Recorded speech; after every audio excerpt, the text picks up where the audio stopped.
Dans cet épisode, nous allons parler de ce que signifie l'ère commune et vers quelle époque elle a commencé en Chine. Parce que lorsqu'on se place dans le calendrier, on va parler par exemple de 50 avant l'ère commune.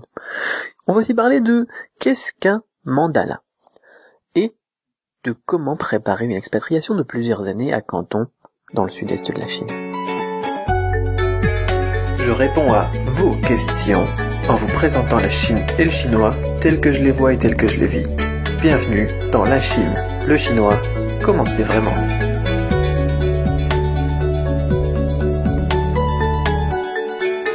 Bonjour, c'est Cédric Beau et bienvenue dans l'épisode 22 de la Chine, le chinois, comment c'est vraiment, hashtag LCLCCV, voilà, je le dis encore de plus en plus vite. Tiens, j'aurais une question aujourd'hui pour vous, c'est comment, mettre des commentaires sur iTunes pour le podcast.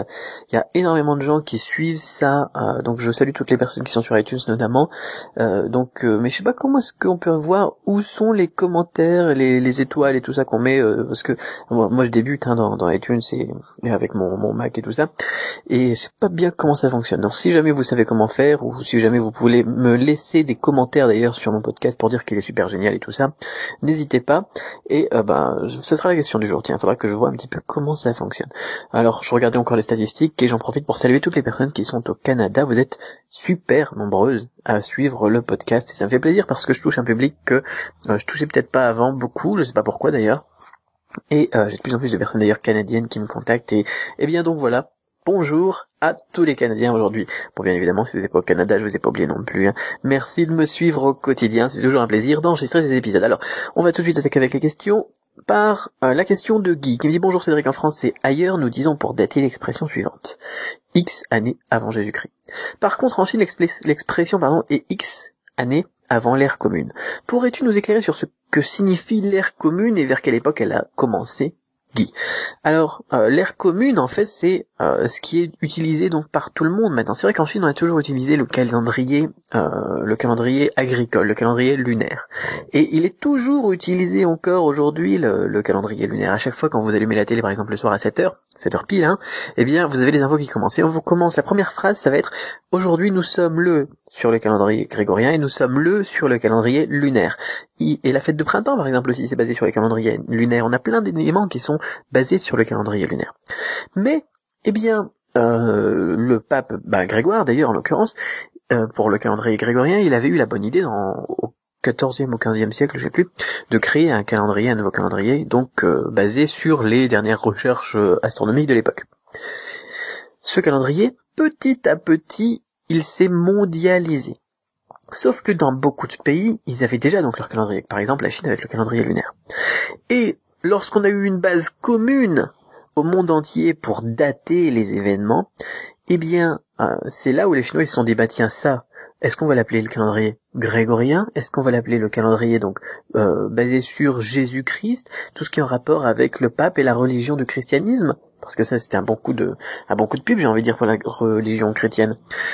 Ou est-ce que, on va dire, tiens, ça c'est maintenant une base commune et on va rester neutre, nous, parce que on n'a pas de chrétiens dans notre pays, et on va appeler ça, l'ère commune.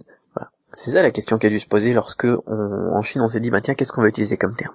C'est pas étonnant qu'en France on dise avant Jésus-Christ, parce que nous, on est vraiment, le pays a été vraiment très influencé par la culture chrétienne et catholique en l'occurrence.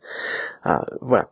Donc, en Chine, tout simplement, on appelle ça ère commune, parce que effectivement, c'est une façon de dater les événements qui est commune maintenant à l'humanité, mais on n'a pas forcément envie de faire un rappel à la religion chrétienne catholique. Voilà, donc vers quelle époque a commencé l'ère commune? Ça sera donc la même chose. Alors j'espère avoir bien répondu à la question, parce que c'est un petit peu bizarre que tu me demandes ça à la fin, vers quelle époque a-t-elle commencé? Donc normalement on a calendrier lunaire, calendrier commun, qu'on lit. Donc je pense que ça répond à la question. En tout cas, si jamais c'est pas précis ou si jamais j'ai répondu à côté de la plaque, ce qui est toujours possible, n'hésite pas à repréciser la question, Guy. Deuxième question de Pascal, qui me dit: bonjour Cédric, pendant plusieurs mois je n'avais pas internet et aujourd'hui j'ai pu voir donc vos vidéos, votre podcast. Je voudrais savoir ce qu'est un mandala. Ici en vente, il y a de plus en plus de livres de coloriage de mandala dans les librairies ou dans les grandes surfaces. Qu'en pensez-vous? Merci. Qu'est-ce que j'en pense? Alors, ça va reprendre l'idée du christianisme et de son influence, parce que là aussi on va représenter quelque chose de symbolique. Le mandala, c'est quelque chose qui représente l'univers. Voilà. C'est généralement un carré dans un rond, dans un carré dans un rond, ou un rond dans un carré dans un rond dans un carré, ou etc., etc. Au final, c'est un petit peu donc comme les pièces chinoises par exemple qui étaient rondes avec un carré ou un trou carré au milieu. Ça c'est la forme, on va dire, typique. Ou bien alors comme des représentations bouddhistes ou hindouistes, donc de l'univers, que l'on peut retrouver par exemple sous forme de peinture ou bien alors de broderie, etc., etc. Donc qui sont là aussi généralement donc des formes géométriques et symétriques aussi généralement, basées, par exemple si on a un carré de tissu, et bien au milieu on aura un rond et à l'intérieur on aura des éléments, parfois aussi des étoiles. Donc c'est quelque chose, c'est un symbole. Voilà, c'est un symbole de l'univers qui a été utilisé dans la religion et qui est toujours utilisé dans la religion d'ailleurs, qu'on peut trouver donc par exemple dans toutes les parties bouddhistes de la Chine, donc dans beaucoup d'endroits, mais aussi en Inde, et c'est aussi un symbole qui a été repris notamment par des sociétés secrètes, ou bien alors par d'autres religions après. Qu'est-ce que je pourrais dire là-dessus? Effectivement, c'est sympathique. C'est sympathique comme chose à colorier, par exemple. C'est un petit peu le même principe que des rosaces, par exemple, si vous faisiez ça quand vous étiez petit avec votre compas. Donc c'est marrant à colorier. Voilà. Après, qu'est-ce qu'on en pense si on réfléchit aux implications que ça a derrière, en se disant, tiens, voilà, j'utilise le terme mandala, qui est un terme indien en rapport avec, mandala, ça veut dire cercle, avec le bouddhisme ou l'hindouisme. Est-ce que, ça a pas aussi une autre visée derrière d'en faire la promotion? Voilà. Bon, voilà ce que j'en pense. Moi, en tout cas, après, je suis pas non plus complètement paranoïaque. C'est quelque chose qui est sympathique dans les formes, mais les symboles, c'est quelque chose qui nous entoure au quotidien et ça a une force aussi intrinsèque. Voilà. Donc, voilà. Voilà. Maintenant, on sait ce que c'est. Et puis, il suffit de rechercher mandala. Attendez, je vais regarder en même temps. Tiens, mandala sur Google. Voilà. On a par exemple sur Wikipédia. Alors là, je suis sur Wikipédia Angleterre, ou en anglais en tout cas, donc un.wikipedia.org/wiki/mandala avec un M majuscule, et donc hindouisme, bouddhisme qui représente l'univers, voilà. Et on en trouve d'ailleurs à première vue donc aussi avec des peintures de figures à l'intérieur, où on voit des Bouddhas à l'intérieur, etc. Voilà, c'est joli. C'est joli comme truc, hop, là, on en voit aussi en rapport avec le Dalai Lama. Voilà, attention, donc c'est ça, attention à ce qui est politique. Mais bon. Hop là, on voit des rosaces aussi. Donc on a aussi des mandalas dans tout ce qui est christianisme. Voilà, je vais y arriver. Bon, voilà. J'ai rien d'autre à dire là-dessus. Pour des coloriages, c'est sympa en tout cas. Alors, où sont mes questions maintenant? Et question d'Émilie qui me dit: bonjour Cédric, je pars dans quelques semaines en Chine, à Canton, Guangzhou, pour 3 ans avec mon mari et mes 2 enfants. Que peux-tu me dire de cette ville ou de cette région de Chine dans laquelle je pense tu es déjà passé? Quelles sont les plus grandes difficultés d'adaptation pour les Occidentaux en Chine? Quels sont tes conseils pour préparer une telle expatriation? Minimum 3 ans. Merci d'avance pour ta réponse. Émilie, membre de la méthode Cramp. Alors, bonjour Cédric, on va reprendre donc chaque élément, donc dans l'ordre. Je pars dans quelques semaines en Chine à Canton, c'est très très bien. D'ailleurs, moi je pars aussi dans quelques mois à Canton pour m'y installer.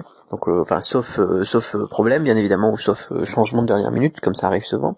Mais il est très fort probable que je m'installe donc à Canton pour quelques années aussi, à partir donc de février-mars, je pense. Ou en tout cas au moins à partir de septembre. Pour 3 ans avec mon mari et mes 2 enfants, ce qui est très bien, c'est une bonne ville. Canton, c'est moderne, c'est relativement propre. Il y a des points négatifs, mais on va en parler juste après. Que peux-tu me dire, je vais y arriver, de cette ville ou de cette région de Chine dans laquelle je pense que tu es déjà passé? Alors oui, j'y suis passé plusieurs fois, notamment il y a 3 mois, je crois, encore une fois, lorsque j'allais voir des usines et un arnaqueur aussi qui avait volé le deposit d'une commande d'un port. Un avantage énorme à Canton, c'est que si vous avez un visa multiple entrée, c'est que vous pouvez faire des sauts à Hong Kong tous les week-ends si vous avez envie, quoi. On va à Hong Kong comme ça, on prend le métro et puis on arrive à Hong Kong, voilà, tout simplement. Vous allez à la gare, au niveau de la gare donc de Canton, on a une frontière. un poste frontière, ou je sais pas comment est-ce qu'on va appeler ça d'ailleurs, parce qu'on reste dans le même pays, mais on a un élément donc qui nous permet, eh bien, un endroit, pardon, qui nous permet, eh bien, de nous rendre à Hong Kong, voilà. Et puis une fois qu'on a passé donc le check visa, le checkpoint là, eh bien, on peut prendre le métro tout simplement et se rendre, eh bien, à Hong Kong. Voilà. Enfin, une fois qu'on a passé d'ailleurs le poste de contrôle de sécurité, eh bien, on est de toute façon à Hong Kong. Donc ça, c'est plutôt sympathique, j'aime bien, c'est un point que j'aime bien. Un autre point, c'est aussi que ça reste moderne tout en restant en Chine continentale. Pour moi, c'est pas mal, parce que j'aime bien voyager en Chine, mais j'aime bien aussi Hong Kong, mais pour l'instant, j'ai pas encore le projet d'y rester tout le temps à Hong Kong, mais je vais passer progressivement de Canton vers Hong Kong, enfin bon voilà. Quelles sont les plus grandes difficultés d'adaptation pour les Occidentaux? Alors on va noter par exemple à Canton par rapport à la Chine, comme ça nous évitera de faire des préjugés globaux et de parler spécifiquement de Canton. Canton, pas trop de grandes difficultés d'adaptation, parce que ça reste moderne, on est juste à côté de Hong Kong, en plus, là je l'ai déjà dit, c'est une des villes les plus dynamiques de Chine, avec notamment une grande concentration d'usines, l'atelier du monde, je sais pas quoi, là ça se passe là-bas, on a aussi la foire de Canton, enfin bon, pas de soucis, j'ai envie de dire, d'adaptation, on trouvera des Auchan, des Carrefour, des Walmart et tout ça, avec des rayons import, si jamais vous avez peur pour, notamment pour la santé alimentaire pour les 2 enfants. À Canton d'ailleurs, en parlant des enfants, on a aussi une ambassade, enfin un consulat, on a aussi une école française. Ça coûte assez cher les écoles françaises, mais bon, si vous y allez avec dans le cadre de votre entreprise ou de celle de votre mari, eh bien c'est quelque chose généralement qu'ils prennent en charge. Donc on a c'est très très bien aussi d'ailleurs ça. Difficulté, à part la prostitution peut-être que j'ai trouvé vraiment un peu forte à Canton, hein, dès qu'on passe devant un hôtel, on voit des prostituées qui font la queue, on voit des prostituées donc amassées, on va dire, donc dans le hall de l'hôtel ou devant, et ça c'est bon. Voilà, ça c'est un point négatif vraiment que je trouve vraiment fortement négatif. Sinon pour le reste, pas de souci quoi, pas de souci du tout. Généralement on se débrouille très bien en mandarin standard. Si vous parlez un petit peu le chinois mandarin standard, bien évidemment, si vous voulez aller plus loin, vous pourrez apprendre le cantonais. Moi je vais en profiter d'ailleurs pour booster mon cantonais. Et voilà quoi. Quels sont les conseils donc pour préparer une telle expatriation? Eh bien tout simplement y aller eh bien avec l'esprit ouvert. Voilà, tout simplement. C'est ce que je dis à chaque fois, mais c'est ça qui fera la différence, quoi. En plus, si vous êtes en famille, qu'est-ce qui peut vous arriver, quoi? Une fois qu'on est avec ses proches, il y a vraiment rien, quoi. Voilà. Surtout, si vous y êtes pour plusieurs années, de toute façon, dans tous les cas, il y aura pas de souci. Au pire, si vous manque quelque chose, vous pourrez l'acheter sur place, puisque de toute façon, vous resterez sur place. Voilà. Donc, Émilie, eh bien, voilà ma réponse, j'espère qu'elle t'aura plu. Alors si t'as une question plus spécifique ou plus précise d'ailleurs sur Canton ou sur la vie à Canton, eh bien n'hésite pas. Voilà, rajoute une question donc sur du-chinois.com/question. Je me ferai un plaisir donc de rajouter eh bien sur des éléments, sur des points peut-être plus spécifiques, parce que là c'est vrai que c'est un petit peu général. Voilà mon impression générale, tout ce qui me vient à l'esprit juste en traitant comme ça la question. Mais je suppose que ce que je te dis, ça va peut-être générer chez toi d'autres questions plus spécifiques sur des points donc plus particuliers. Voilà donc pour les autres aussi d'ailleurs, si vous voulez me poser une question, n'hésitez pas sur du-chinois.com/question au singulier. Et puis ma question donc pour vous, vraiment, je voulais revenir sur le début de l'épisode tout à l'heure là, est-ce que vous avez iTunes? Si vous l'avez, parce que je suppose qu'il y a à peu près peut-être 30%, 50% des auditeurs, enfin j'en sais rien d'ailleurs exactement, je regarde les statistiques, mais bon je les survole quoi, moi j'aime bien regarder les pays surtout. Il y a pas mal d'auditeurs qui ont iTunes, qui regardent sur Mac, qui regardent sur iPhone, sur iPad, etc. Et donc si vous pouviez bien me dire comment ça marche un petit peu les notations de podcast, etc. Et puis moi j'aimerais bien voir s'il y en a qui m'ont laissé des avis sur le podcast, et puis s'il y en a, y répondre, ou bien leur réagir, ou bien alors je sais même pas comment ça marche. Donc dites-moi, répondez à la question. Donc si vous avez iTunes, ça me fera super plaisir, parce que moi je suis un peu perdu là, et même, enfin bon voilà, gardez l'esprit ouvert, et ensemble on tue les préjugés. On se retrouve demain pour parler de chinois, et plutôt de méthode, on va dire, anti-procrastination. J'ai trouvé un truc génial là, et il faut que je vous en parle. À demain.